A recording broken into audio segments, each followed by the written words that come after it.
अहो काय आज रविवार आहे ना, आज चालता का हॉटेलला जेवण करायला? हॉटेलमध्ये जेवायला चालते का? माझ्या सासऱ्याचं हॉटेल आहे का ते? पैसे लागतील तुझ्या जेवायला? माझ्याकडे एक रुपया नाही का तुझी मम्मी? बघू बघू तुमचं पाकिट. हे पाय. यांच्याकडे खरंच पैसे नाही की माझ्या जवळचेच टाकतील आणि वीस तर चोरली यांची. आता यांच्या मनात तर नाही की मला जेवण करायला. काय खोटं बोलता तुम्ही आलूचे पप्पा? हे बघा बरं तुमच्या पाकिटमध्ये पैसे. ठेवून देते पाकिटात पैसे.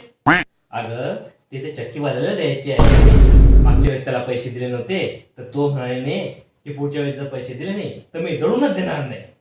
आणि आता तू त्या पैशाचं बाहेर हॉटेलात जाऊन खाती आणि मग त्यानं जर दळून दिलं नाही तर मग काय खाशील ग? जाऊ दे.